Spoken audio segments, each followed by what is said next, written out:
Good morning. Today is Tuesday, October 18th. My name is Amanda Riggenbach, and I am the project manager for Tumultuous 2020, an oral history project at the Abraham Lincoln Presidential Library and Museum. I am here with Thor Odinson, yes, of Asgard. We're going to be talking about his experiences and community outreach in Peoria, Illinois, throughout the COVID-19 pandemic for the Tumultuous 2020 Oral History Project.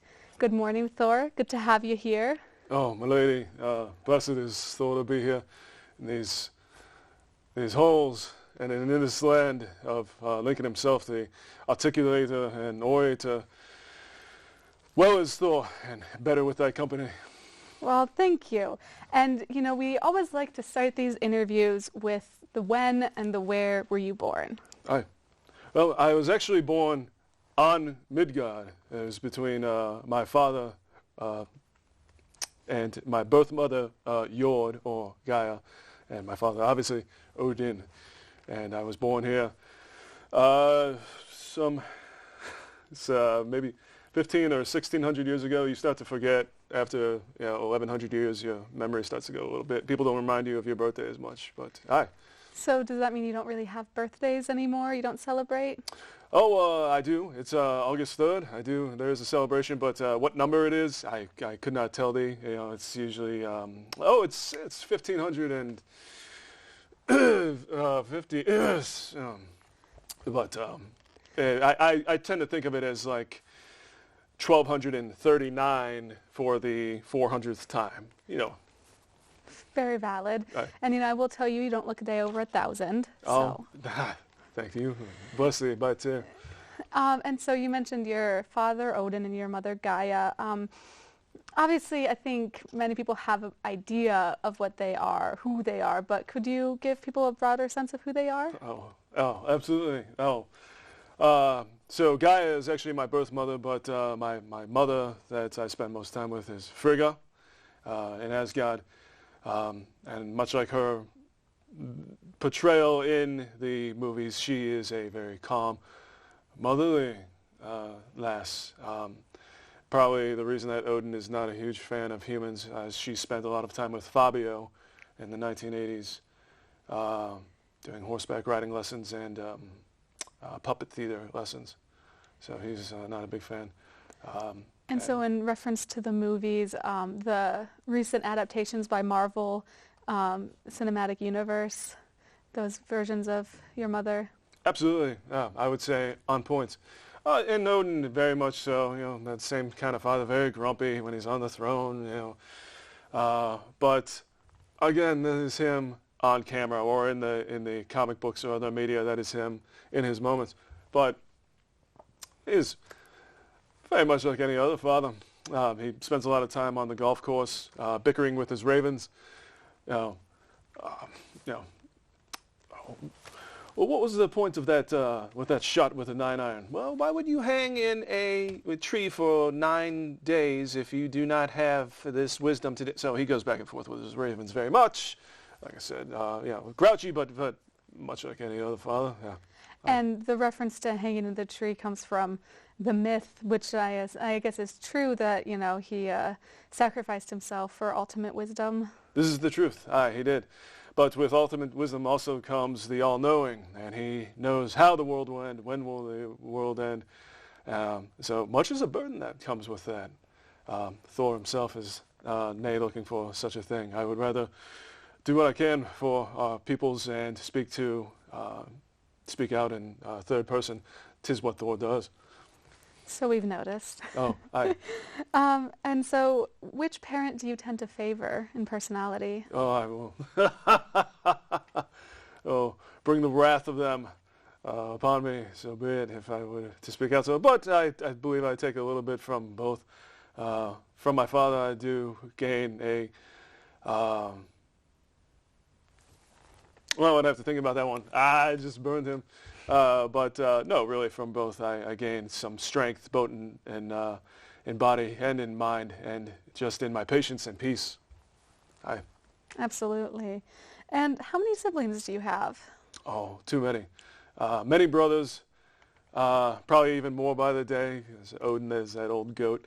But I can tell thee of my brothers Balder, Hoder, Tyr, Vadir, Vari, many brothers.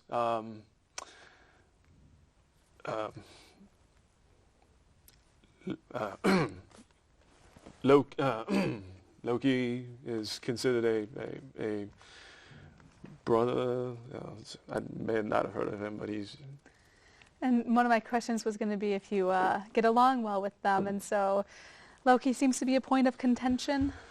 Oh, you know, it's just as any other brother, sister, or sibling rivalry goes, be it so.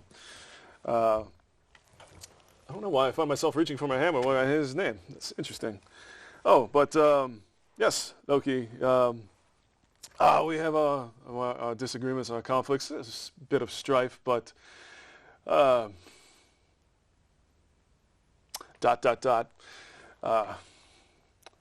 so be it. That is such is the way with Loki. No, I really do wish him well with his TV show and his exploits and his everything down to his pointy little shoes. Oh, good for him, really. Absolutely. And do you have any fond memories with your siblings, you know, growing up in Asgard? Oh, you're talking about years and raiding and fighting and war and conflict and laughter. Oh,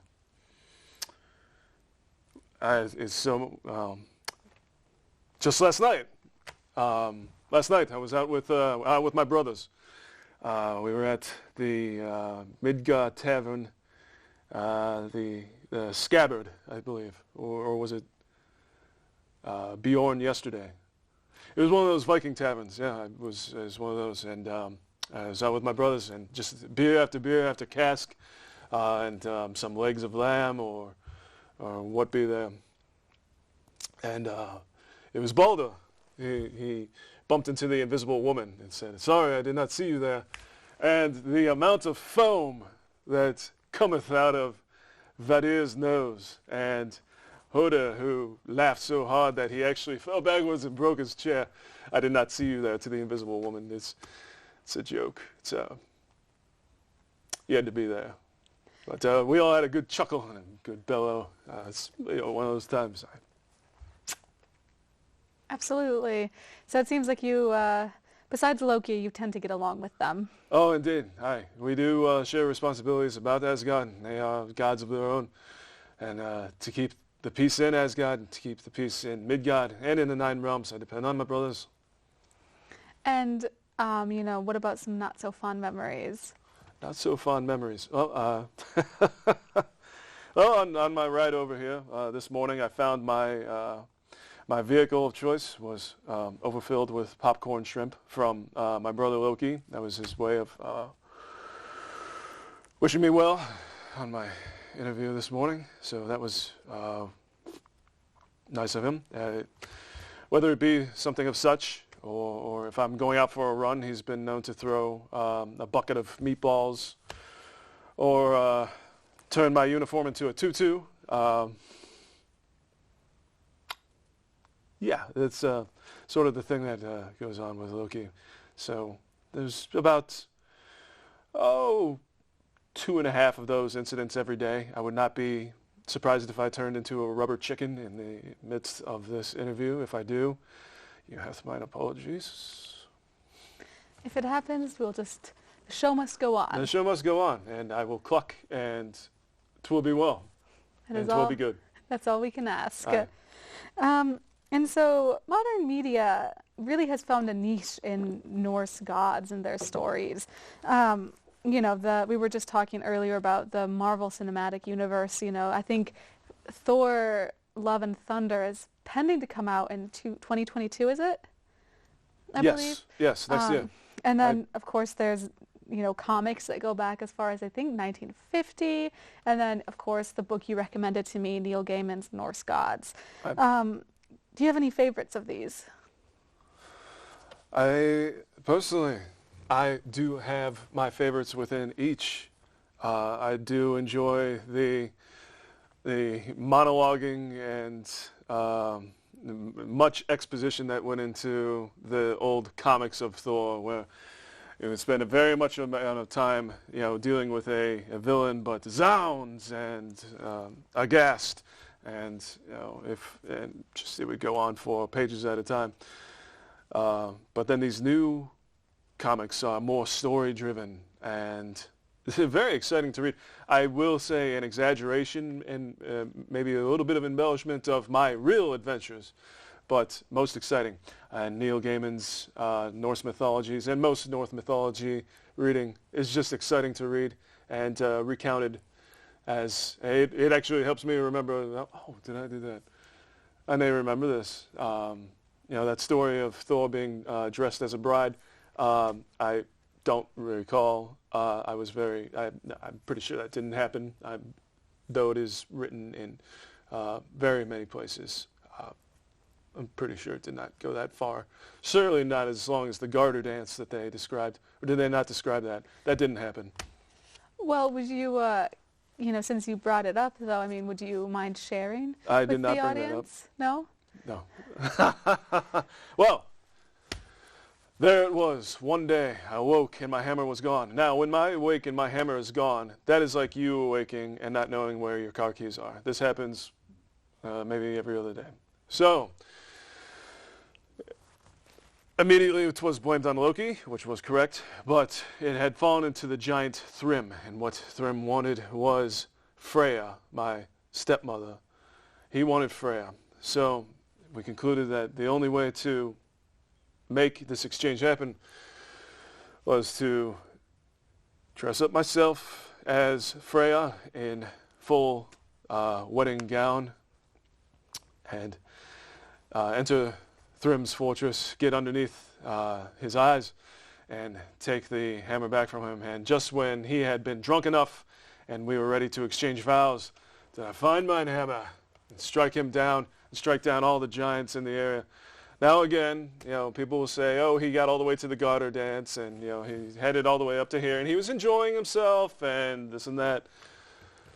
Such is the way, and such is the madness that I cannot imagine where it comes from with these people. But that it never went that far, even though I don't remember it that well.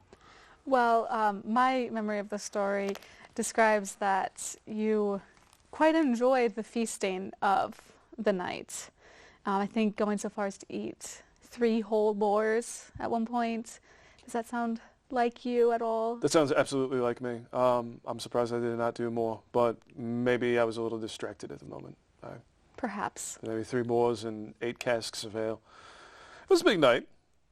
And maybe I had my nerves at the time. That allegedly happened. That allegedly, yes. And so, one of my questions was going to be then, any of those least favorite renditions of you, which you quite answered well. So, what is it about these certain representations that you think draw so many people to Thor as a popular cultural figure? I think his adventures are quite exciting and fantastic. And also, such as in the most recent Endgame Thor, or Endgame movie, this Endgame Thor character was so relatable in his trauma and depression. And to see someone so powerful fall so far into such a state, I do understand there were many people who were not happy about it. But a lot of people could relate and feel that even a god could fall so far to such a state. Now, I've been known to have my own back and forth. In the 90s, it was flannel and Doc Martens, and I let myself go a little bit. I was eating a lot of cheesecake at the time. It was very good in the 90s, and I let myself go a little bit, but I tightened things up again. But I think the point of that movie was that his weight and his depression and his trauma had nothing to do with how worthy he was. At the end, he was still worthy. Wonderful. That's truly wonderful. And, another one of those portrayals, kind of going back to that Neil Gaiman one, is, Thor in that portrayal is considered good-hearted, but not the brightest. What do you think about that?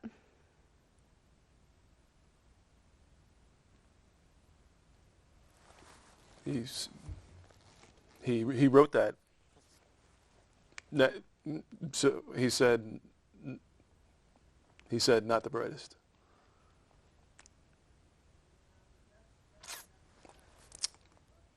He lives in England. I think we can move on to another question. Well, I'm going to send a storm his way, and then there, it's done. We can move on. That sounds good for me. So, we talked about, this deviation from comics to film adaptations. And you said you tend to prefer the old comics, with that sounds and that language, does that entice you and feel more home-like perhaps? I believe so. He really, the articulation and the exposition of his feelings is, I would say, a little charming. It does tend to take up a good amount of the story when he has to. Building is falling. Zounds. This besets us. I must save all within.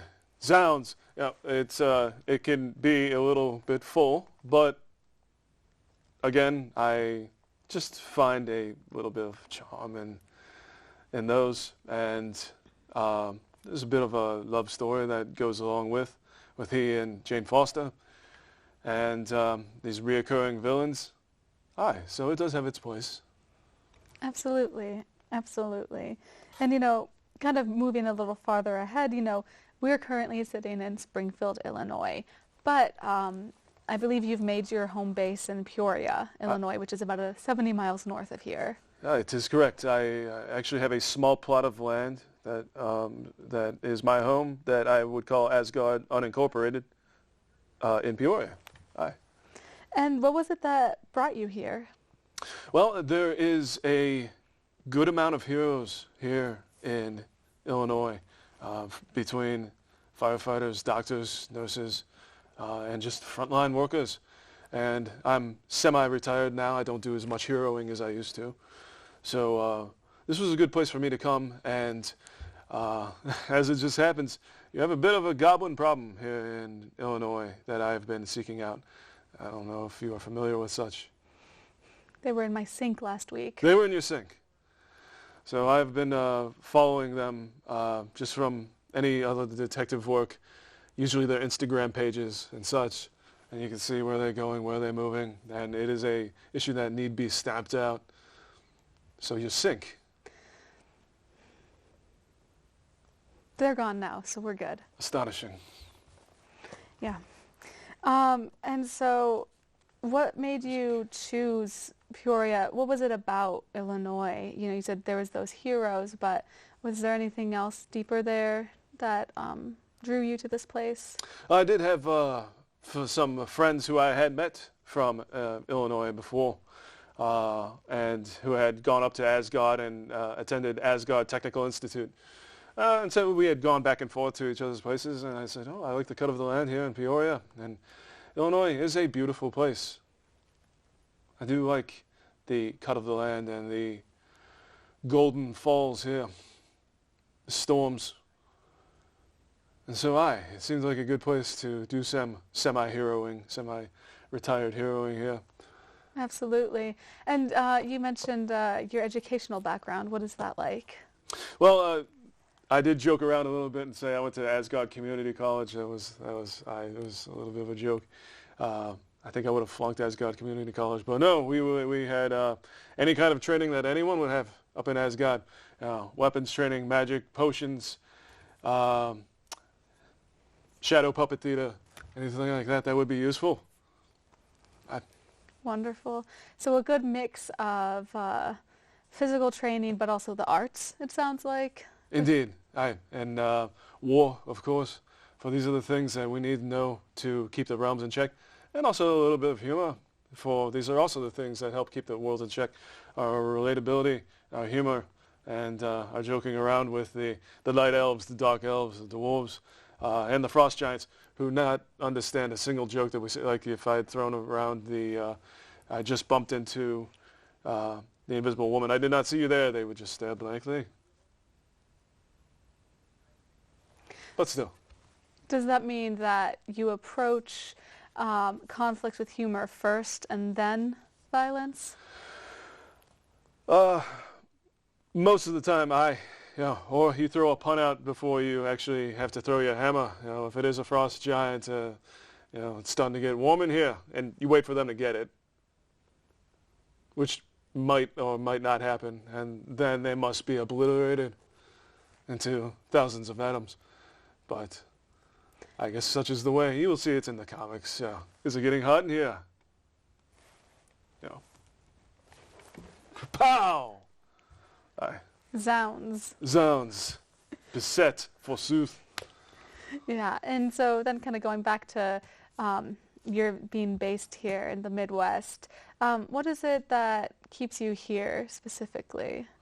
Well, I have made relations and friends here, and as I said, you have a goblin problem, and it goes just beyond the reaches of some of these towns where you go not far, and you can find goblins or frost trolls.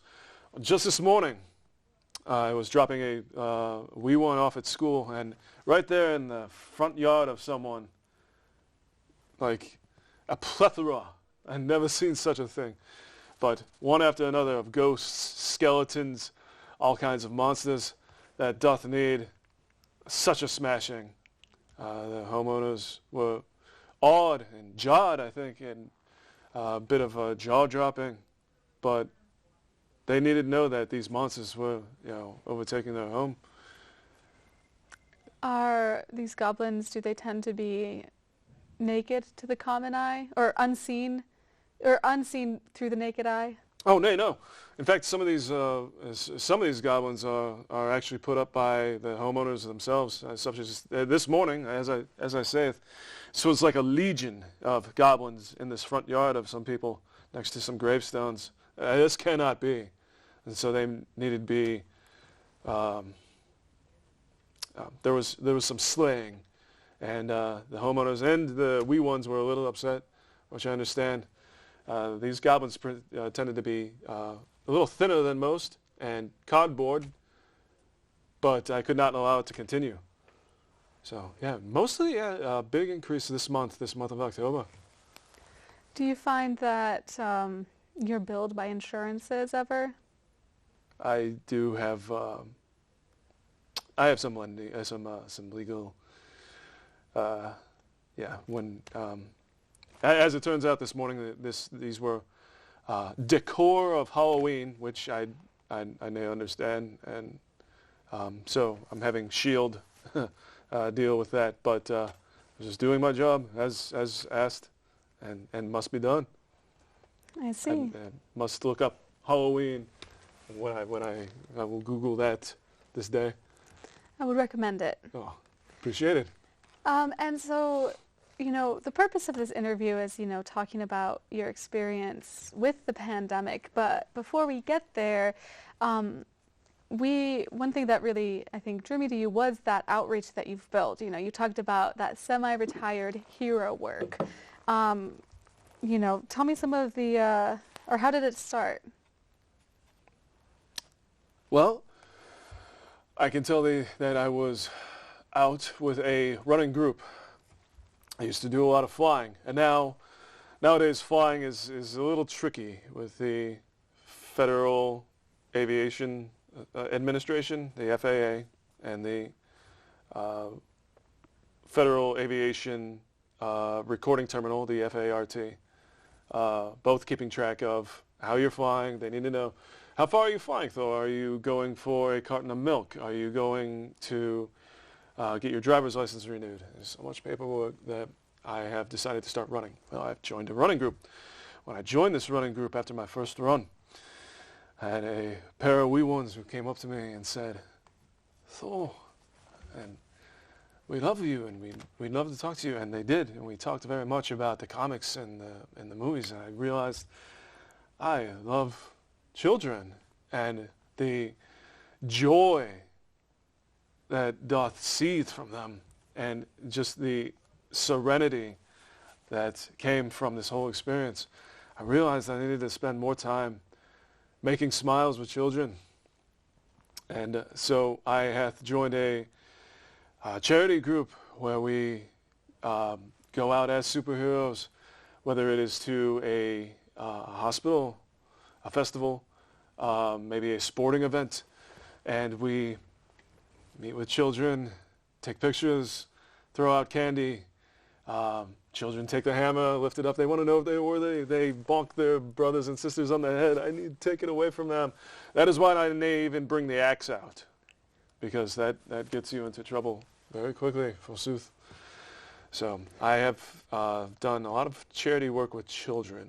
Some of the running with the running groups, we do drives where we have accumulated large amounts of coin and can go to groups that are worthy of such. Do you have any memorable experiences visiting hospitals? Since COVID, we have not been able to go into a hospital, but my most memorable experiences have been at festivals where children line the streets and they just wish to meet you. And they all have their favorite as we go about. They have Batman or Thor or Scarlet Witch. We have a Wonder Woman, and we have a couple of Spider-Men, and they're very excited to see each. And once I got to the end of the festival, there was one lad at the very end, very sullen and crestfallen, and I had candy to give him, but it seemed that he didn't want it, and he said, "Where's Iron Man?" We didn't have an Iron Man that day, so it's quite memorable, I suppose. I just dumped a whole bunch of candy on top of him. I think he was okay. I would say so. We'll see. So what do you have, is there any children that you've kept in contact with, in any type of mentoring aspect? Actually, my first call was to a birthday party of a young lad who was turning 5. And when I first went to see him, everyone at the party was excited to see me except for him. He was very scared of Thor. He did not expect Thor to be there. He knew Thor was coming, but he was not expecting it. So I spent a lot of time with the family. We opened presents. His sister was very insistent upon mine staying. She actually shoved me into her closet and closed the door on me several times, saying, "You must stay here until February, when it is my birthday." And my head was getting squished inside the door, and I said, "Okay, I will stay here. How do we look?" It's squished on this side. So obviously I didn't stay in there for, it would have been about 10 months. But I have kept in contact with the family, and I have seen them out and about. As far as mentoring, I have only fun things to share with them, and I find myself paying it forward. However, the next person wishes to use that inspiration and what they choose to do with it, I believe is totally up to them, just as is the people who came before me. Absolutely. And what a wonderful mission for the area. Yeah, it sounds like you found quite a community of people here. I have. I'm very happy with the people here. You're always meeting someone new every day. And it's kids from all ages, from the wee ones to the tall ones. And anyone would have them at your birthday party. I've gone to the birthday party of a 60-year-old man who was just absolutely loved having me there. And I sent a greeting last night to a woman who was having chemotherapy. Excuse me. And just wishing her well, hoping that good news, good fortune be ahead of her. Are those situations difficult for you? It is.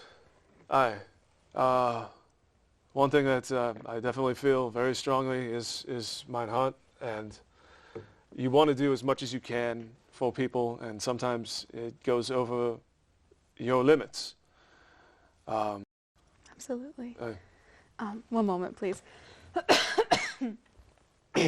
Excuse me. Sounds. It's not COVID. That's always the concern with coffee nowadays, isn't it? And sorry, go ahead. I said, "'Tis indeed." Oh, yes. And so, we talked about in our pre-interview, which I will say was quite fun to tell people, oh, I'm going on a pre-interview with Thor. And they're like, Thor? I said, yes, the god of thunder. But we talked about you also, besides, having these interactions directly with people, you've also done stuff for the Peoria community as a whole, such as picking up trash and so forth. Right. There was one day where I was flying about, and the entire stretch of University in Peoria, which is a very large street, was absolutely covered, blanketed in trash. It might have been the wind, it might have been Loki, I'm sure it was Loki, but I donned my gear, went out and started picking up, and I was very heartened to see other people join in. Some people honked, some people waved, some people wanted to come and just do a selfie. And some of the businesses that I was in front of actually brought out water and just thanked me. And it was necessary, but it was very encouraging. So I like doing things such as that when there is someone in need, something in need. Again, I feel I have the strength to serve and give. And if you have that, then why not? So, yes, if I can get on a Zoom and wish someone a happy birthday, or design out a birthday card for a wee one who does not have a party that year because of COVID, or if I can get out and pick up trash, or do a run for charity, I will do so. Absolutely. That's truly wonderful. And in our pre-interview, we also discussed that you've also got quite a big heart for people who experience homelessness. Homelessness is a real problem, certainly in Peoria. And one of our charities this past, this past season was for JOLT, which is a harm reduction for homeless and people at risk. So we did a charity run, our red dress run, our annual red dress run, which gathered some $2,400 for people at risk, and this is for the homeless and for people on the street who just need a blanket, who need clean supplies, food. So that is JOLT of Peoria. But as I've spent more time in Peoria and just in the area, Illinois, or anywhere you may go and you may see homeless people, I see people with a need. No one would choose to sit on a street corner and ask for money. So I've tried to do more and be more open-hearted with that. I have a contact who is a person without housing, I guess is the more PC term. But I've tried to get her supplies and tried to keep abreast of where she is and what she needs to really get herself some ground underneath her and to keep going. Wonderful, Thank truly. you. And another outreach that I've seen that you've done, he keeps up a very good Facebook, is that what I thought you were doing an Ironman in honor of a friend who did a daily Ironman. You compared him to Ironman and you completed a run for him since he is currently unable. Can you tell me a bit more about that? Right, so this was interesting. So what I was meaning to say was he is an Ironman of running. This particular gentleman had run for 3 years straight daily, and he is in his uppers, 40s, or I believe he may be in his 50s. I apologize to him now if I have that date wrong. But daily running, and an excellent friend and an excellent worthy soul. And it was a month ago that his doctors told him, there is something with your heart and lungs. We need you to stop for 27 days. And stop he did. But he reached out to our community, to our running community, all of our chapters, and said, can someone run for me for 27 days? And lo, many of us took up the quest to do so. And so I took it up and used 27 days to run just over 2 miles a day, and right around a 9-minute per mile mark. So I took my hammer and I spelled out a letter each day over 27 days to ultimately spell out his name is Lord Snail. So I used those 27 days to do one letter each day and spell out, by Odin, long reign his Lord Snail, and present that to him really as a tribute to his endurance. For a man to run, for anyone to run so much over 3 years daily is through your daily interactions or just your energy level or sickness or whatever else is such legendary epicness. I can't even put words to it. It was something I could hardly even fathom. So I thought I could do this for the 27 days, and my body was happy at the end of 27 days. For Thor is a bit more of a flyer than a runner. But it was taken up and it was done, and it was good, and I'm very satisfied and proud of it. Wow, well, wonderful job. And seeing on Facebook, I think you drew it out on a map. It's Yes. pretty impressive to be able to do that. Thank you. Yes, it took some time to put together, but all worthy in the end, all worthy of his cause. And I'm looking forward to just hearing that he is doing better and that the doctors find something and there's good fortune before him. Absolutely. I know I'll be thinking about him. I appreciate it. And so you have this big outreach in a broad variety of ways. Do you have a favorite way of helping people? Every turn is going to lean more towards children than anything else. Although you see joy in the places where you do not think you would see it, when you do festivals, policemen who usually have that very stern look and very stoic about them, very much of an aura. These people are ready to just give you a handshake and a smile, but children, first of all, are absolutely astonished to see a superhero, and seeing that and feeling that, I think, will always come first. And you pass that on, and you never know how that will inspire it, or how they will feel that, or remember that, or what they will turn that into. Absolutely. And so do you think it's that, that awe-inspiring, almost innocence of children that, there's not necessarily that, doubt or anything. It's just truly, wow, here's a superhero. I think you captured it very well. I do believe that is the essence of it, and that anything is possible if this superhero is here in front of you. And I can recall being a child myself and seeing such awing things, as I'm sure you may, and what you may turn that memory or that image or that energy into can be up to you and may affect your entire life. Absolutely. Absolutely. And so would you say it is that, partly the children and partly just the impact that you have? Is that what drives you? I need to be self-driven. I cannot rely on others to drive me, for others may need you at any moment. So I have to have my own self-sustaining energy, because there could be anything that could happen right now, right here.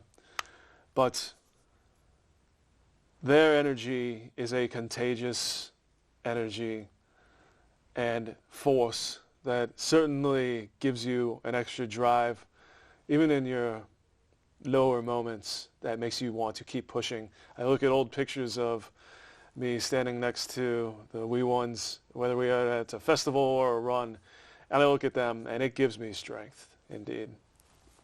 That's wonderful. Thank you. And now it's kind of time to shift towards the focus of, the interview, which is that COVID response. And, you mentioned that obviously the whole outreach in hospitals completely changed. Right. What was that like for you in those early days of COVID? Well, it was painful.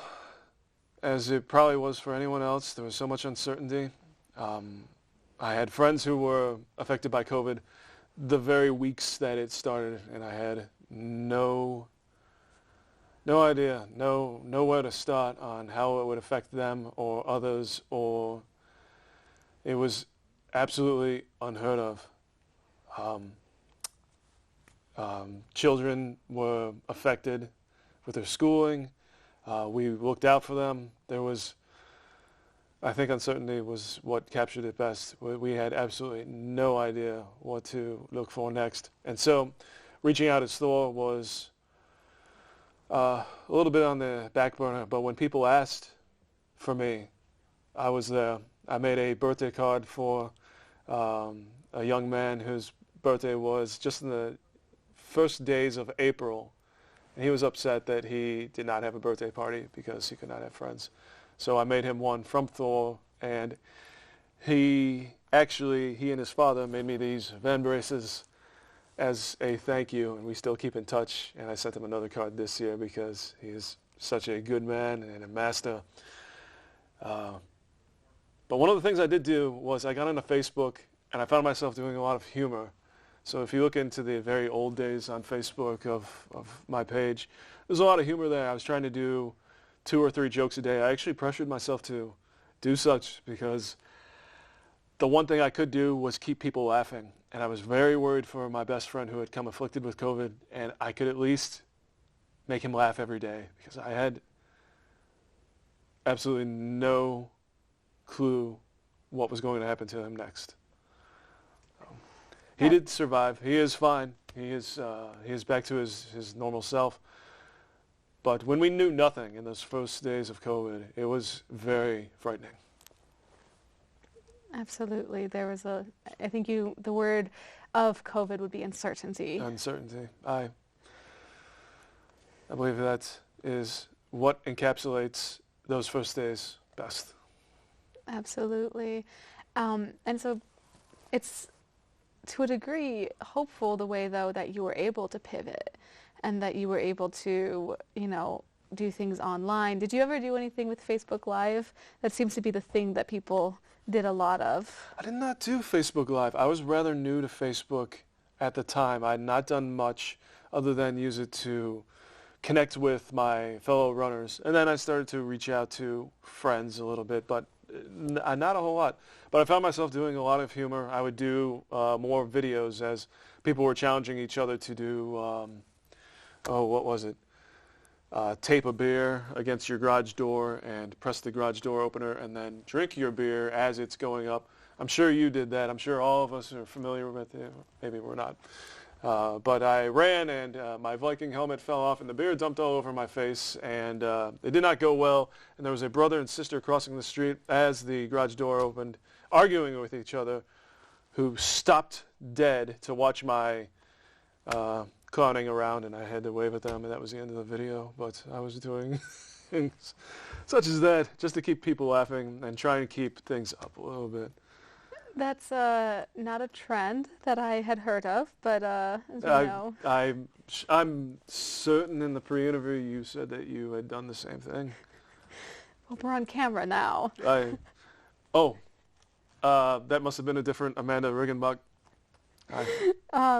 And so, what types of, we talked about with children, that was kind of, one of your favorite types of outreach.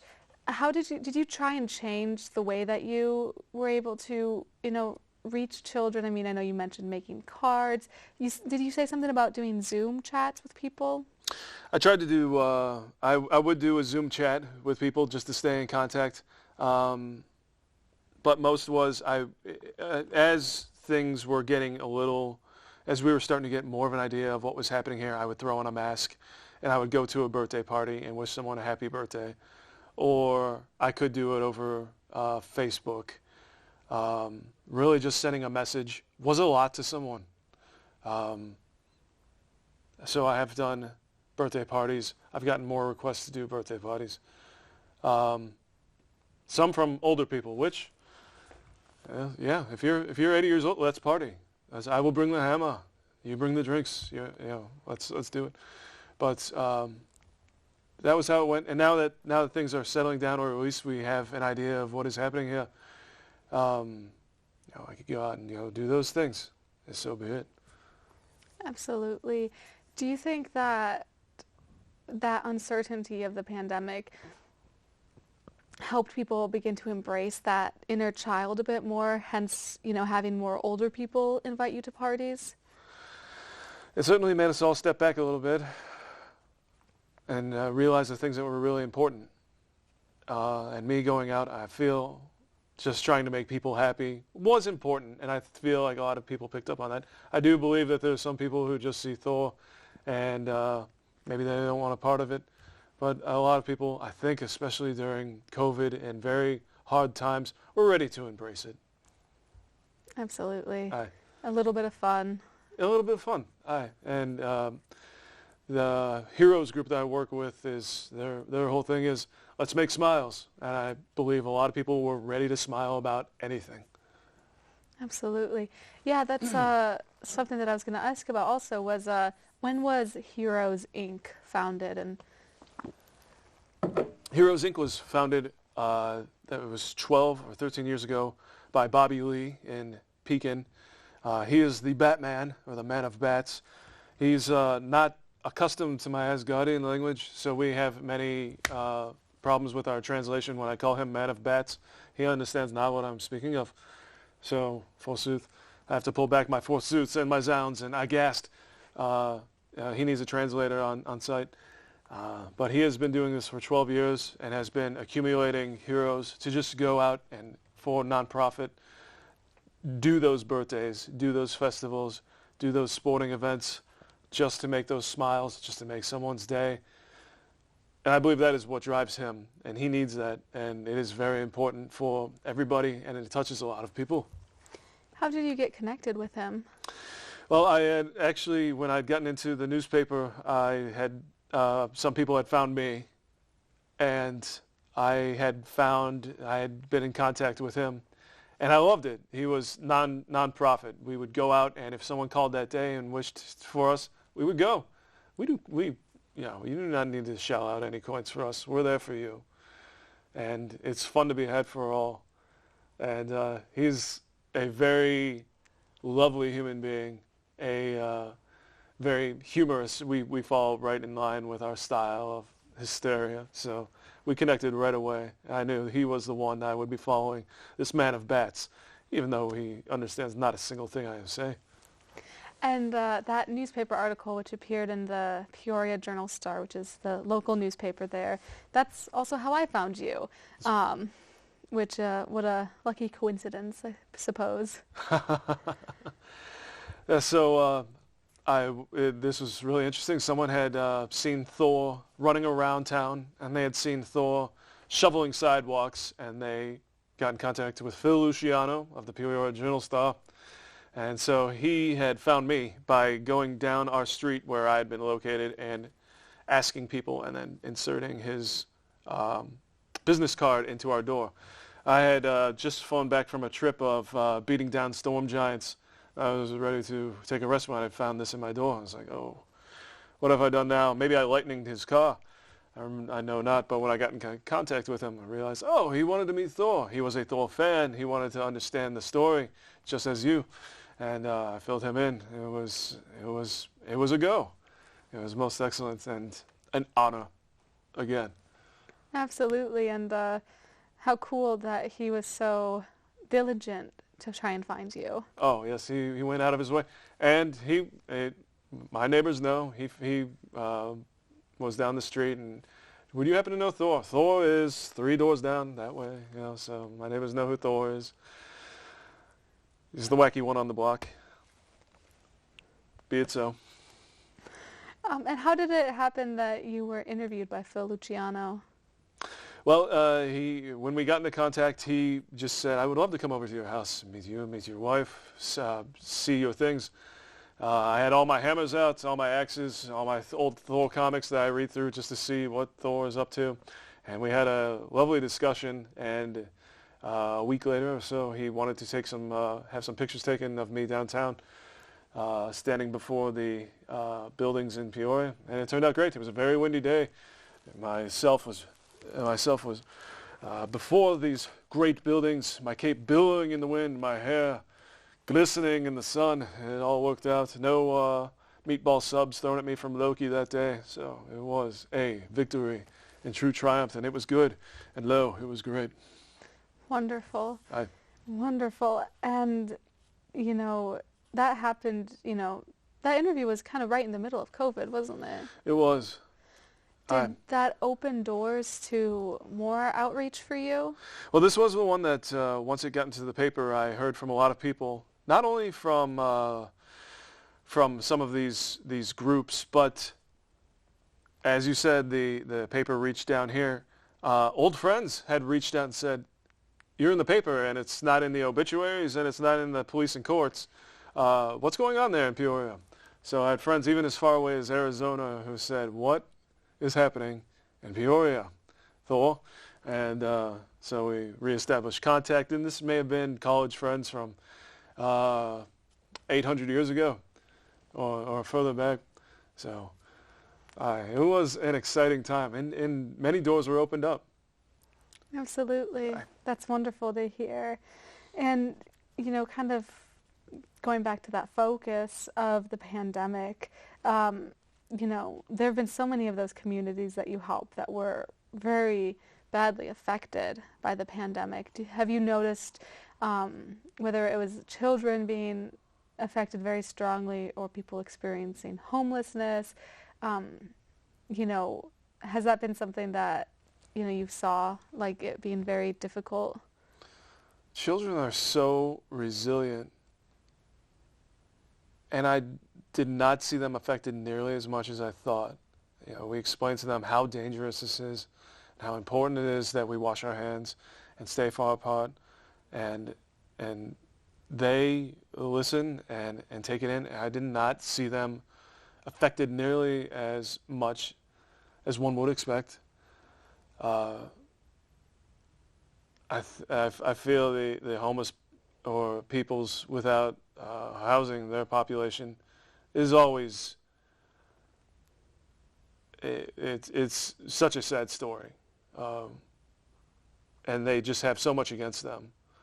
It's really the parents, I feel, throughout COVID. There's always another worry, you know, if you were taking care of thy children just well enough, or thyself, or going to get supplies and having the right supplies, or not enough. You know, what was real and what wasn't. Again, uncertainty is just that word that sticks out, and it was everywhere and on everything. And so I suppose as a parent myself, there was where I was affected the most, was, am I doing the right thing? Am I making the right choices? And you still support the groups that you wish to, but you're looking out for those children first, and you have to. They are our future. Absolutely. And how has the pandemic changed the way you see the world, if it has? Well, I see it, and you see it. You know, you see the best and worst of humanity. And in a way that changes nothing, because Thor is here to protect and to serve all. I cannot take sides. If something happens here, it matters not if you are the worst or the best, or what choices you have made. I'm here for you. I'm here for anybody and everybody. And so it is, and so it must be. Absolutely. Absolutely. And now we're to the point of the interview that we'd like to switch over to talk to Chris McGovern, if that is all right with you. So I'll go ahead and reintroduce you. This is Chris McGovern, previously seen as Thor Odinson, and we're going to be talking kind of about his experiences as Thor and that throughout the COVID-19 pandemic. So, Chris, nice to have you here. Thank you for having me. I'm not quite sure that transition. You know, when I saw Dr. Depew did the Harriet Tubman interview with Catherine Harris. She took off her hat. So if you want to take off your cape, if that would kind of help with the mental block, feel free to do whatever makes you feel comfortable. Oh, I appreciate it. No, I'll probably just walk around like this for the rest of the day. I mean, it's pretty cool to see it. It is. And like I said, you can go anywhere and just be ready to make someone smile, and you might have someone come up to you, and why not? It's something that brings joy, and as long as it's doing that, I think I'll probably just keep doing it. That's so wonderful. If I have it on today, I might stop somewhere to pick up lunch or to pick up what I need on the way home, and take a selfie with someone, because it's great. And if it's making other people happy, I'll keep doing it. Is there ever any self-consciousness that comes from it? I mean, because you... Absolutely. Yeah. Yes. Oh, at points I've questioned myself, and I said, who is this for? Is it for me or is it for them?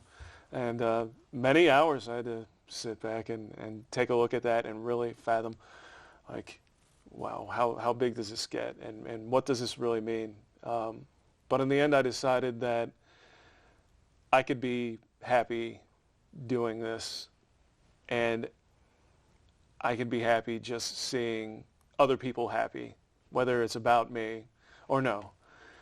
So going out and doing this, I love to do. I could do this every day. And if I can, I absolutely will. And I try and keep an eye out for how that is also affecting me. I want to make sure that my happiness is not dependent on that, and it shouldn't be. This is about you. Absolutely. And, as Thor, you mentioned that, that driving force coming from yourself first, and then from the outreach that you have. Does that translate to your own personal self as well? Absolutely. Every morning I meditate, and I need to know where I am, because if I'm not in a good state, or if I'm at a low energy state, I would not want to put myself out there. Just as like if you put yourself out to work and today's not the right day for this, I need to be doing these key tasks, but not so much this. I need to know that I'm ready as Thor when I go out there and meet people, because I want to give them my best. Absolutely. You don't want to run into some kid and have just not give them what you want to give them. So it's something I'm constantly watching, and something I really absolutely want to give them my best at. It's wonderful. And, kind of to give people a sense of who Chris McGovern is, we'll kind of start this portion of the interview the way we did the Thor portion, which is, kind of who you are. So when and where were you born? So I was born in LaGrange, that is outside of Chicago, in 1980. So I'm actually 41. I try and keep that in tune with how old Thor is, but I forget the conversion factor. It's not important. We're not here to do math today. But yes, I was born in Chicago. I spent some time in the South growing up, and then returned back up here to the North. And went to school here in Illinois, and I really did have roommates from Peoria. So I spent some time going back and forth and going to Peoria. I really liked the city. There really is a cut to the land where it's terrific for biking, running, and hiking. Everyone jokes about Illinois being flat, and it has its flat spots. But Peoria has a lot of great hillage. So. Yeah, with the river cutting through, making beautiful bluffs. It's a good place. That's right. And I love to run, so that's where I've been. I found a job there right out of college at the Department of Agriculture, with all the da-da-da-da-da-das in front of it, as a microbiologist. So I've been there for almost 18 years. Wow, Oh. Very cool. And, I love when people answer my questions before I ask. Oh. So what began that journey to becoming Thor for you? We were watching the Avengers, my children and I, or my family and I, and this is great. So we were watching the Avengers for the first time. And it was a Friday night. We were having pizza, and it was one of those where we had everything here on the table. And my children didn't really know much about the Avengers, but this is what we were going to do. We were going to watch it, and they had their pizza on the table, and I was just laying down the law. If you want to have your dessert tonight, you really have to finish this pizza. It's here. I'm not going to keep reminding you guys about dinner. And one of them stood up and pointed and said, "There's Dad. There's Dad." And it was Chris Hemsworth as Thor on TV. What a compliment. What a compliment. And as soon as he said that, I was like, "Oh, we don't have to worry about this pizza. Why don't we get this pizza out? Here's a whole bowl of treats. Why don't we just dump the whole thing out?" And I was obviously very taken aback that I was even, compared to Chris Hemsworth. So. Yeah, that's definitely an honor. And you mentioned that in our pre-interview, it was around the same time that you were invited by a friend to run with the House Harriers. That's right. And I guess this would be a two-part question. The first part would be, what exactly are the House Harriers? Sure. So the House Harriers were established in 1930 in the Far East, and it was a system to get the military up in the morning and moving. And most of the time they were drunk from the night before, and this was to get you moving and get more beer in you. Obviously these were not active military members, but this was just something fun that they were doing. They were going to get up, get that hangover out of the way, and drink some more. So that has moved over since 1930 over here to the west, where it has exploded from some different events that have helped it gain popularity. But the House Harriers, as I know it right now, is a drinking group with a running problem, is how they describe themselves. A drinking group with a running problem. You could think of it as like a fast-paced bar crawl, where we begin at a bar and run to another bar and run to another bar. And a lot of these are themed runs, sometimes around like whatever the holiday is nearby, or maybe just something random like Super Mario Kart, or a red dress run, or superheroes. We've done superhero runs where it's just like, show up as a superhero, let's drink, let's run. Everybody be safe, let's not be stupid. But we have certain people in place to kind of keep things in check. But that is what the House Harriers is. And that first run that you were invited to, your friend asked you to dress up as Thor. Does my memory serve me right? Almost. He said to just wear something. Just bring whatever you want. He had told me about this running before. He says, "Yeah, it was a great weekend. What did you do?" "Oh, me, Chris, I went running. I ran 8 miles. What did you do?" "Oh, well, I ran about 3 miles. See, we ran from this bar to this bar to this bar." I got really smashed. I mean, I was tanked. And I was just kind of curious, like, what were you doing? And he was like, "Well, we run from bar to bar, and we have these obstacles in between." And so he invited me one time, and I said, "Well, what do I do? What do I wear?" He said, "Bring your Thor things." And I'd collected Thor things just from, ever since we had that night with my sons where we had the Chris Hemsworth thing. It had kind of become a joke amongst friends, amongst their classmates, and then amongst my coworkers. So with Halloweens or with anything else, I had just started accumulating Thor gear. So I said, "Oh, I will grab my Thor gear and I will come in as the Thunderer himself." So I did, and it took off right away. Each person that comes into the running group, they sort of collect some information about them and kind of their persona and come up with a name for them. Well, right away, they liked the Thor stuff, and people were very excited about my hair. So on that very first run, instead of like L'Oreal, they called me Thorial, and it was a hit. There was a large group of people that were very much behind the name, so I became Thorial in the running group, and I kept the hair and I kept the Thor stuff on. Wow. And so it's just kind of skyrocketed from there? It is. No, it's been, I've kind of moved up in the group. There's one person that is sort of in charge of every run who keeps everybody moving, keeps everybody in line. I've been elected to that position for 2 years in a row.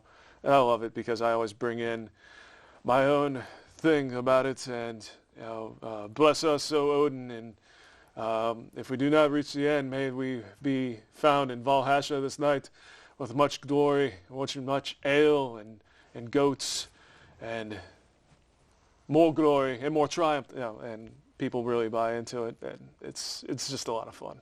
So you've got some G-rated events you do, and it sounds like this might be maybe, well, I was going to say PG-13, but maybe more like PG-21. We do have some, and it could get a little rowdy, but some chapters are very G-rated. They know that there's going to be families involved, so it's let's run, let's hike, let's let dogs go with, let's let kids go with. Kids could be in on the namings. So some chapters, especially like our Pacific Northwest chapters, Seattle has a very big group of people who they are running their hiking and they're letting kids get involved, and there's not so much drinking or the pressure to drink either. So some of these are a lot of fun too. We could switch out alcohol for water or something else. It's in more recent years it's kind of let up a little bit, although it just depends on what chapter you're looking at, on what the attitudes are. Absolutely.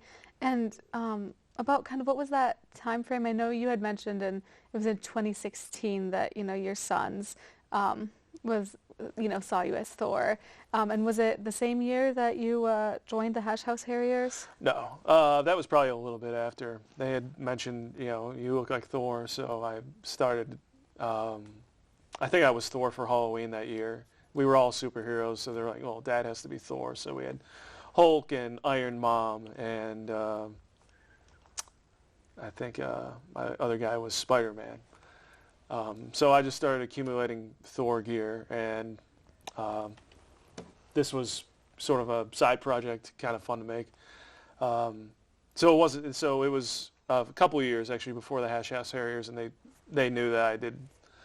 I had Thor shirts on and a Thor action figure. So they were like, hey, bring your Thor stuff. So then it took off from there, from running. Then I was running around town dressed as Thor, so people were, hey, I want to get a picture with Thor. Loki's better, Thor sucks. I would get a little bit of that. Still do. Wow. Sometimes from the kids, I'm a little taken aback. But yeah. And was it on that first run with the House Harriers that you saw those kids? And they, do you want to tell that story? That's right. Yeah, so on that very first run, we finished up. It was a great run. This was, the theme of this one was the running of the bulls. And this was great. Everyone was actually dressed up like you would be in Pamplona with the running of the bulls. They had the red pants and the white shirt. I think a red scarf. Yeah, that's usually how it is. So all the runners were dressed as that, except for me, because I thought I was supposed to wear Thor stuff. It's fine. I wore my Thor stuff. But we were being chased by the women's, oh, shoot. I'm forgetting the term. The roller derby, the women's roller derby team. So they had on their helmets with horns and baseball bats and were chasing us as we ran. So we were running from bar to bar, and it's like you had a stretch of 1.5 miles where you had to run, and here are these girls on skates ready to paddle you on the butt with a giant bat. It was a great time, and they did not like me. If I put out my, I'm blocking this, they were not happy with that. So that was one of my most memorable runs. And I get to the end, and people were calling me Thor already, so I think that was about ready to stick. But these two boys came up to me, and that was truth. They came up to me, and they were like, Thor? And wanted to talk about the movies and wanted to talk about comic books. And I knelt down and just listened to them and realized how important that was to them and how exciting that was. And I wanted them to have that. And I could have stopped running right then and just started doing, this sort of like charity work and just going and seeing kids every day or doing a festival or doing, at the time hospitals were open. I absolutely would have done that just to brighten somebody's day. It was beautiful. It felt like my calling. Wow. Wow. And when did you start, do you remember your first hospital visit? I never did get to go to a hospital because by the time that I was doing this charity group, COVID was underway. That's right. Yeah. That's right. So that's a big one that we've talked over and said, these are going to be tough ones. You're going to have to be able to stomach it. I think it's going to be extremely hard on me, but I'm absolutely ready to do it for them. Absolutely. And wow, just really wonderful things that you've been doing. Before we move too far from the House Harriers, you talked about those charity runs that you do. That's right. And so you do most of those dressed as Thor. Most dressed as Thor, but our biggest every year is the Red Dress Run. It's a huge event that in any chapter in the world you will find. San Diego, New Orleans has a massive Red Dress Run every year. Nashville. Whenever there's one of these, there's a lot of hashers who do it, but then there's also a lot of people, just normal, who wanted run in a red dress. My uncle was running in the Red Dress Run long before I even knew what it was, and he was this giant guy with a big red dress, and I couldn't figure out exactly what he was doing, and then I realized he is running in the Red Dress Run. He was doing that for years for charity. How cool is that? Yeah. Yeah, and I saw on Facebook that you yourself wore a red dress recently, and it was pretty wonderful, or as Thor would say, it was good. 'Twas good, and lo, it was great. The theme this year was superheroes, and this was a red dress that was almost like a toga. This side it went up to here, and had it was almost like a toga over to this side, so this shoulder was open, but the back had a cape on it, so it did kind of fit the superhero thing. And I had red gloves that went out to here, and a slit up my leg to here, so I was ready for action.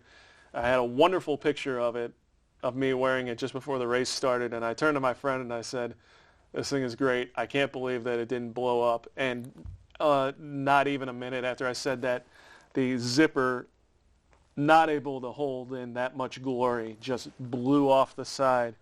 I was never meant to fit into that dress. So some of the girls helped me tie it up, so I ran the rest of the way with this tied up dress, which the show must go on. So it was great. It was wonderful. We made $2,400. It was for the Jolt harm reduction. It was for a great cause. I loved it. If I could do a red dress run every weekend, it would be wonderful. That's wonderful. Yeah. Very cool. And so, kind of speaking in that general sense, what would you say that your personal mission is? Well, that's a good one. I had a bit of a rough start. I would love to see my children and other children not have nearly as much of one. And really just a lot like what Thor was saying. Use what I have to bring a little more joy or to help not just kids, but friends and anybody that I could possibly touch in this world while I'm here. I'm not sure how long I have, but I think I can give a lot in that time. If I could walk down the street dressed like this and make somebody's day, you could do a lot. I think we could all do a lot with very little. Absolutely. I mean, in our pre-interview, you mentioned that sometimes you've just had people just crying on your shoulder. Yeah, and that is some of the best because you can tell these people really want to get it out and they really want to talk. And there's this feeling that you get from a total stranger just ready to let it go and just say it all to you. And you could see it in their face that they've just dropped it. And whether they're able to say thank you or no, it doesn't really matter. The important thing is that you were there for them. And I've had children just come up to me and just, Thor? And even without my gear on, who've come up to me and been really excited to see me, and one in particular has autism. I ran into just on my travels. I was at a hotel pool and he saw me. I really, really wish I would have gotten a picture of this kid. He was so amazing. But he said, "It's you." And he ran back to his room and grabbed all of his little figurines. And he had all these specialized Thor figurines, not ones you would find in the store. And we talked for a long time. And he got a picture of me. I didn't get a picture of him, but I really wish I would have gotten a picture of him because he was such a cool kid. And I want to remember him for a long time. I hope he remembers me. And that meant a lot to me. I hope it meant a lot to him. I can't imagine it didn't. And so it seems very much that your mission in life and, your mission as Thor are intertwined. I think so. I think that's a good way to put it. Doing this as Thor definitely makes me happy. I think if I went out as just me and made people happy, which I can, is just as good. I'm on the emergency response team at my work. I did some volunteer firefighting for a while. I'm a little bit of a bigger guy, so I found that I was able to help people in ways with my strength or just with my presence. And I feel if I can give that, I should. And why not? So I do give as much as I can as Chris or as Thor. When I leave and I take this stuff off today, I will try and be as good at Chris as I was at Thor. Very cool. And so kind of again shifting towards 2020 and the course of the pandemic, because this is tumultuous 2020. Right. What did the beginning of that year look like for you? Did you have any New Year's resolutions or big goals or even, events planned? No, it was tumultuous from the beginning. I was actually diagnosed as bipolar at the beginning of 2020. So it was right off the bat, it was going to be a tough year. I was adjusting to new medication and sort of a new life as I was sort of waking up from this person that I already was. So my plan right then was really just getting myself steady, trying to understand what was happening, getting my marriage and my family, working with them because I, in a sense, I was waking up and saying, where am I? What am I doing? We need to talk and we need to figure out, what's going on with all of us. And COVID hit, and I just remember at the time, I was hanging out with my bandmates, and only one person in this whole group was saying, no, this is the real thing. And we'd heard about SARS, and we had heard about foot and mouth, and there had been things, avian flu, over the years, and it was sort of like, I think we're all going to be okay. And someone said this was going to be the game changer. I remember thinking about this. I didn't think it was going to be that big of a deal. And that weekend of St. Patrick's, my friend in Chicago had thrown a party, and this was only at the time where they had said no greater than 50 or even 25. I can't remember where they were at that point. Everybody at his party got sick a week later. People were in the hospital. People lost their senses. He was one of those ones who was bedridden, and because we knew so little at the time, I was lost. This was my friend who I'd known since we were born, very best friend. Absolutely just worried for him every day. Didn't know where it was going to go, what was going to happen. We keep going back to that word, uncertainty. I really did not know. So the one thing I found I could do was make him laugh. And so I was texting him every day, or I was going on to Facebook and just coming up with some kind of joke, maybe for him, maybe for somebody else, maybe even for myself, because it was just such a dark time. Absolutely. Yeah. Absolutely. Thank you for your vulnerability with all of that and that, uncertainty. I mean, that is just the word of the year. And so did you find that being able to, do some of these types of things as Thor, did that provide that light for you? It did. I was still Thor, and I could still do those things. And one thing that our running group started doing was virtual runs. So we at the time, we thought we couldn't be together at all. There was not even the 6 feet away yet. It was, well, we can't be around each other. So I would start running if we were going to run 4 miles, I would start running my 4 miles around town. And, you'd stop at mile 1 for a beer and, take a photograph of yourself. So I think this might have been where Phil Luciano's people started picking up on, there's a guy running around town as Thor, and he's kind of a wacko. So even though we couldn't do a lot together, there was still things that we could do. And running was one thing that our group could still do. And we could check in with each other and just say, how we doing? And we could Zoom. Zoom was that brand new thing right then. And we would all meet up and drink together and joke around. And yeah. Was that community important to have? Yes. Because at least it was somebody there, someone that understood.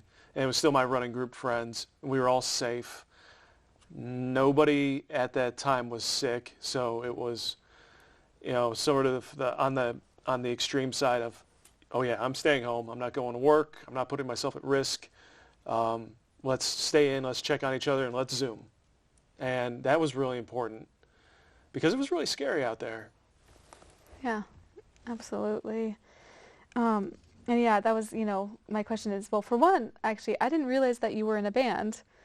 You mentioned you had bandmates. Oh, yeah. I've been in a band for years. Now, most of them are still back up in Chicago. My best friend, the one who got sick, is part of that. So he's a bassist. His brother is the drummer. I play guitar. And then we have anybody coming in and doing vocals, excuse me. So whenever we get together, we could jam. Or once a year, we all get together and have a show and just play a whole bunch of classic rock. And it's great.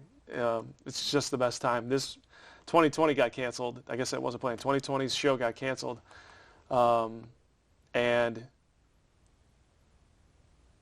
wow, when that got shut down, it was like, whoa, what is happening? So we didn't get a chance to jam that year. But since then, we have gotten together. I'm going to be heading back up there in November just to play some rock and roll and do that whole thing. Music can be healing. It can be, yeah. And I'm really that type that I can let myself loose when I'm in front of a microphone or my guitar. And even at 41, I jump. I do, stuff that a 41-year-old probably shouldn't, but I have a lot of fun with it. Yeah. Good. That's awesome. And so it was during that, session you mentioned you were talking about, the one friend thinking it was going to be big and then the rest of you. So, in the early months of 2020, people really didn't know much. I mean, it was January 30th that the World Health Organization declared it, an international emergency, but, it wasn't quite what we knew as a pandemic yet. Do you remember much about your feelings about it in that time period? I remember hearing it, and I was very much on the side of, well, there's really no reason for me to distrust that. But how bad is this going to get? I mean, was it going to be, like, I'm trying to think back of to some of these other ones, but SARS, foot and mouth, and the Ebola outbreak that we had a few years ago that was pretty much limited to, if I remember right, just kind of southern Texas. How bad was this going to get? Was a big question in my mind. But I had no reason to not think, well, this isn't real. I was like, okay, something's going on here. And yeah, it wasn't until, I think it was February when they started saying, I think it was February, maybe late February, where it was starting to show up it showed up in Seattle and New York City, I believe, when it was like, wow, it's here. And that means it's going to be in Chicago. That was a very scary thought. So, and then it was in Chicago, and it took out this party, and it was horrifying. So.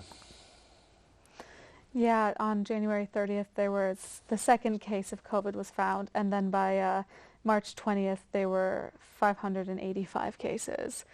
So it definitely grew in a very short time. And then it was March 9th that Governor Pritzker of Illinois declared a disaster proclamation for the state. And for most people, it really became real when the schools were closed, which was March 17th. And it was only supposed to last to the end of March, and then I'm sure as with the school-aged children, you know that it did not go back. Our work at the time was very just kind of keeping an eye out, and did not, it was probably very much the same attitude, was, well, it's only going to last for this long. And then one day, I want to say it was March 16th or 17th, they just told everyone, go home now. And then we were gone. And probably by the end of March, it was, you guys are going to be working on laptops for a long time. I'm a bench scientist, so it was going to be a huge transition. But at the time, it was, I don't even want to leave my house. I have no idea what this is. How does that translate, your work as a microbiologist to the laptop? Yeah, so there was, all of my projects were shut down because they really are all at the bench.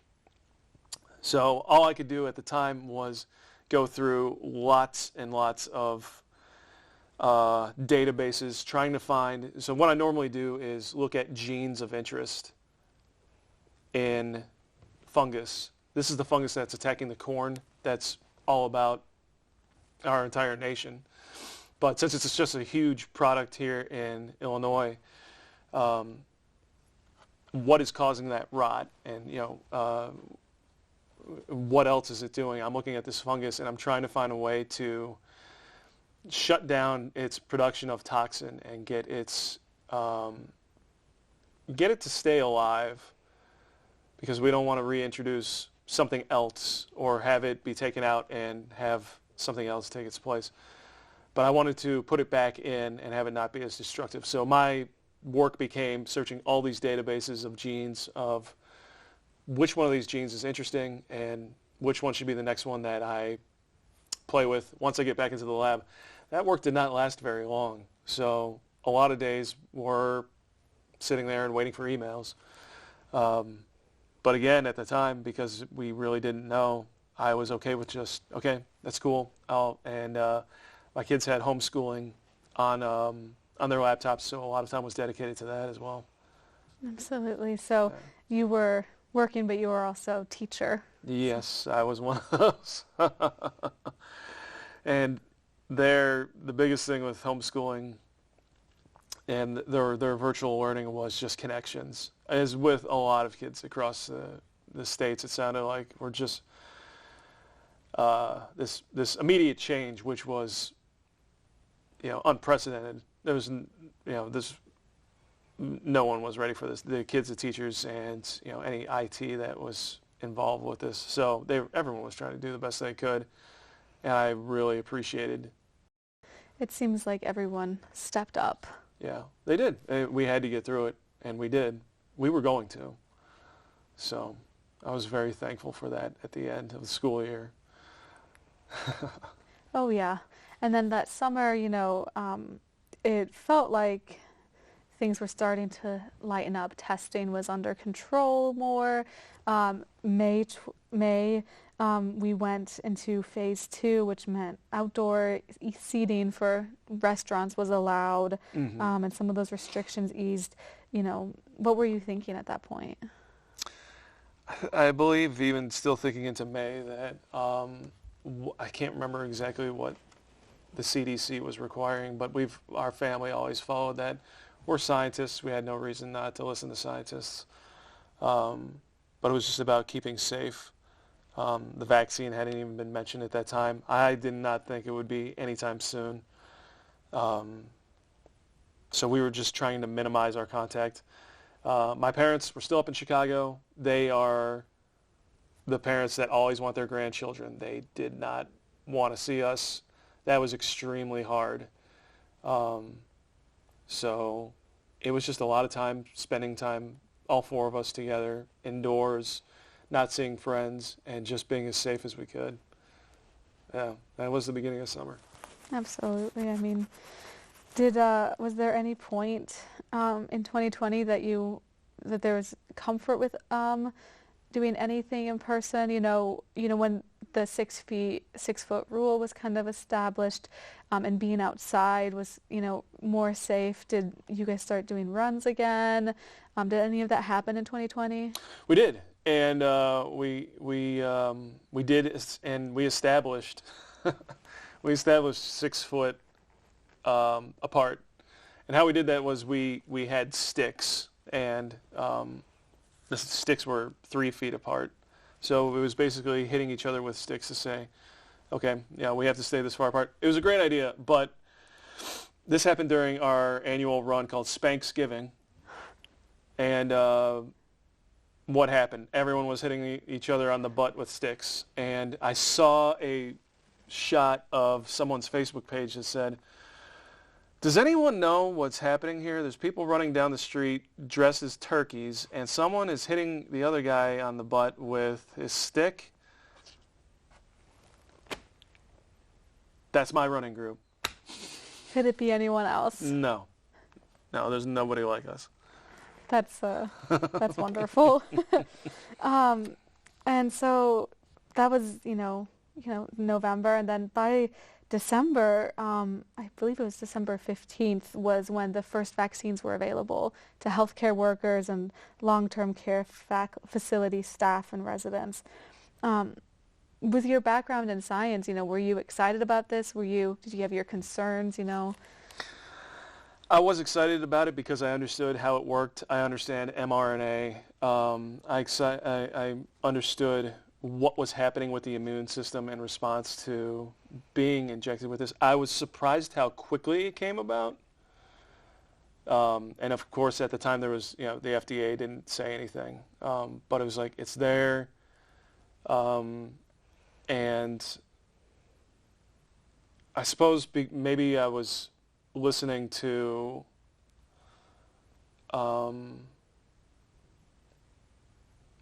I think that there was a presentation from some MIT people, that I just found some trust with it, and I didn't find a reason to not trust it. And these frontline people that are just in it every day, and some of our friends who have like a beaten immune system, I saw no reason for them not to do it. Yeah. So as a scientist, I was on board, although I did feel it came out quicker than I expected. Yeah. And so what did that winter look like for you? I mean, cases started to go up again, even because the vaccine wasn't out for very long and wasn't available to everybody, especially in Peoria County. It was a pretty tough winter in terms of COVID cases. What was that like for you and your family? It was, and I want to say that we skipped Christmas with any family. And we stayed in, and I did not get involved with a lot of runs with my group. I continued doing the virtual runs, but we just had to stay far apart from people. And especially at that time of year, everyone wanted to gather inside. The running groups wanted to gather inside because that was what we did. We ran from bar to bar. There's no chance that we were going to be outside in the cold, gathering. So I couldn't be a part of that. So by then I was going back to work, but it was very limited. We had to keep our space. We had to keep our masks on at all times. There was just sanitary stations everywhere. But it was good to get back to the bench and just get some work done, even if it were just a few hours every week or more. It started to build as we were meeting the compliances that they were looking for. But yeah, winter was a tough one.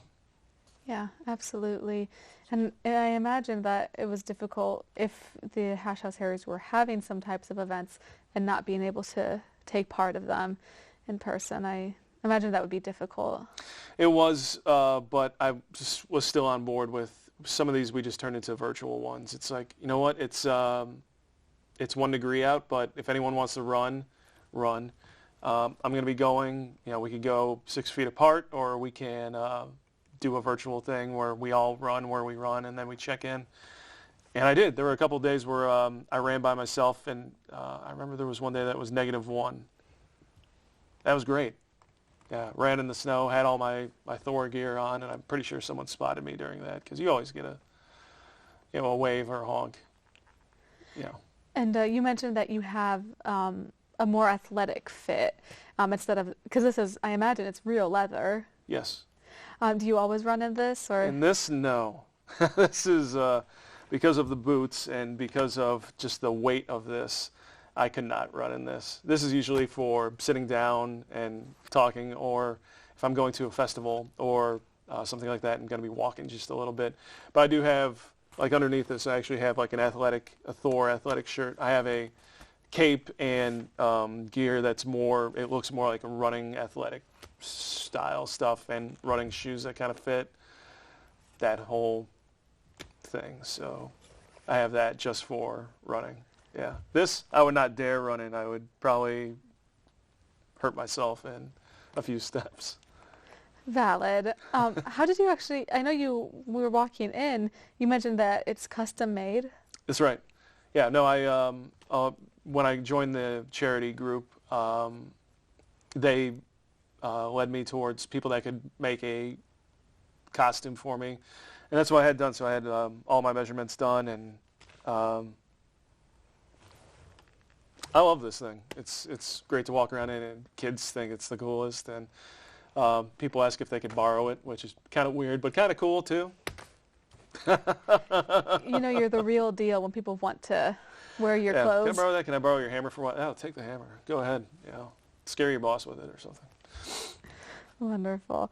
And after the winter of 2020 came, you know, the spring of 21, and for many people so far, it sounds like it was a time of a lot of hope, because by April 12th of 2021, the vaccine was available to Illinoisians aged 16 and up.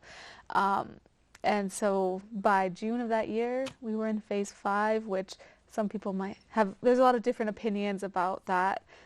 What were you guys thinking, you know, in that springtime? Again, as scientists, we had read and looked at how this, how the vaccine worked, and just I'm sorry, I should have mentioned my wife and I are both microbiologists at the USDA.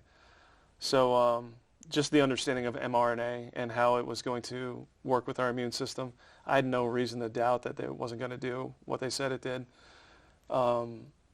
So we were looking forward to it. I was not in a rush. I wanted to see my parents and my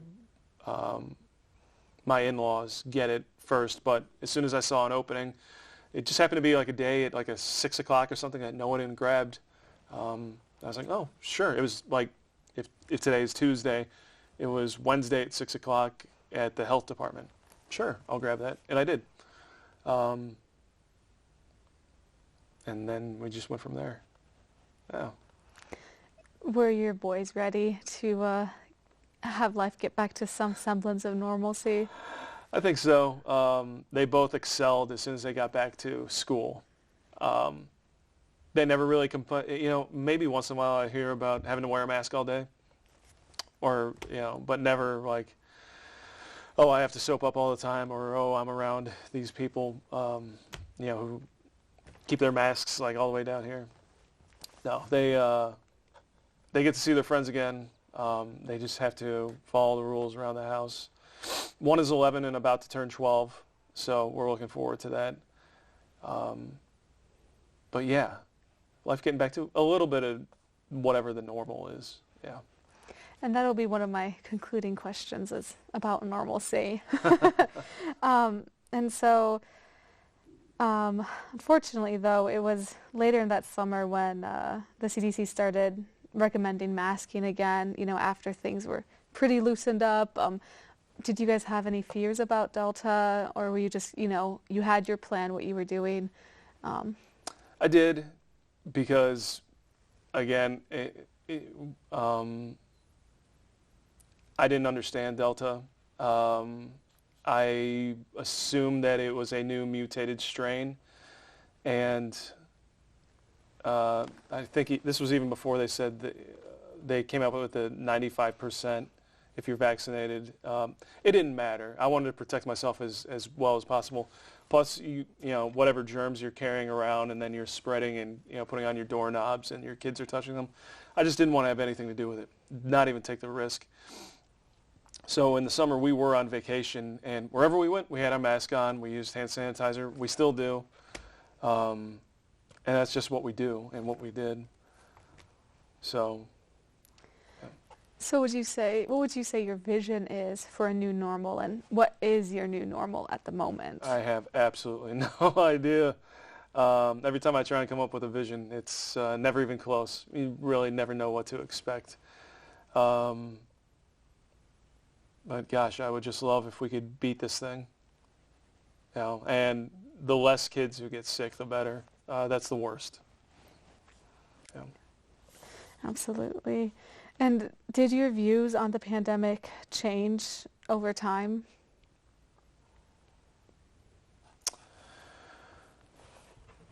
I think it fell in line a lot, like with Thor. I think Thor helped me get through the pandemic a lot. And one thing that I saw was you really saw the worst on both sides. People just grabbing as many materials as they could or being really selfish. But also the people that would fire back at them and not make things any better. And I realized, just like Thor, that I don't want to take sides. The best thing I could do is try and keep some peace. Hope that it trickles down to my children, and hope that it trickles out to, from where I am, because there's nothing I'm going to do to add into that argument that's going to fix it. I really just try and stay in the middle, help where I can. Violence is not going to help whenever there's anything going on in this country. So I try and use my place in the middle, and my emergency response or first aid training, just as wherever I could do that, because someone's going to need it sooner or later. It happens. And that's how I want to serve. And that's probably just going to end up being my mission. And you can do that as Chris and as Thor. As Chris and as Thor. I think as Thor it gets a little easier because people recognize that face and know that he's there for that. So yeah, I like carrying Thor with that. And as soon as I can't do it anymore and my hair turns gray and I get a little more of this, I'll probably end up being Santa Claus. Or Odin. Or Odin, that's true. Although Odin doesn't quite have the same charisma that Thor seems to have. No, but we'll just see. I have no idea where it goes next. But this has been a fun ride. Yeah. Yeah, and a lot of, so much joy. So I'm proud of that. Absolutely. You can hang your helmets on it. Do you feel that there are things that you wish you had known at the start of the pandemic that you know now, whether things that you've learned as Thor, things that you've learned, in your experiences, helping and serving the community? That's a good question. Honestly, I can't think of anything that's coming to mind. You have those ideas of, this is how this virus works, or, but really, no, it was such a black hole. And what do we know now? We know a little bit more. But I wouldn't have felt better going around and telling people it's like this and this is the way it goes. I'm happy with what I did. I'm happy just helping out where I can, trying to make somebody happy where I can, trying to lift up people. And I'm very at peace with that. yeah. Absolutely. And, would you say that, the scope of this pandemic has impacted this mission that we keep talking about? My mission? Yeah, yeah. I think it just it underscores it. And like I said before, I can't pick sides. And it's really hard because sometimes you're around people or you're around things that are adverse or contrary. But I've been around people who have just dropped from a heart attack or dropped from fainting, and you have to be there to respond. That's part of my emergency response training and part of my volunteer fire work. At those points, time just stops, and it doesn't really matter anymore. You have to save somebody's life. So I think a lot of that goes into me and goes into Thor, that I can't take a side. I have to stay here, and I have to stay smart and meditative so that when it does happen, I can be here to help. So it really doesn't change very much. Absolutely. And, that was, part of the question that I, asked Thor, has the scope of the pandemic impacted the way that you view the world and people? Whether or not, not asking you to take sides at all, but just has it brought out the worst and the best in people to a degree? I think it has. I think you see both of it. I think it's really there. It's really loud. But that's the truth. And as shocking as it is sometimes, that's what's there. And we're people, but we're still animals. People want to survive. People are going to go grab the things that they think that they need. They have needs. And as I was just watching this, it's a little shocking at times. People step over each other for things. But I also see why, and I understand why someone would do that, though I personally would choose differently. But I try and stay clean-headed, whether I'm on the job or not. I drink, but I drink non-alcoholic. And I try and stay, I guess, as Thor would, and just try and stay in the middle and try and stay smart. And people are going to do things, but you really just have to be at your best, whether everybody knows it or just you, and give your best. Well said. And this concludes the scope of my questions. Do you have anything that you would like to add? Anything that you would like to say that hasn't been said? I am absolutely honored to be here and that you sought me out. I love the work that you're doing, and I've visited the museum years ago, was thoroughly impressed and also taken aback by the things that were said about Lincoln. Though I shouldn't be surprised, but I could not believe the things that were said about Lincoln at the time. I loved the museum, and I've been told go back there more than once. So I was really impressed, and I just feel very...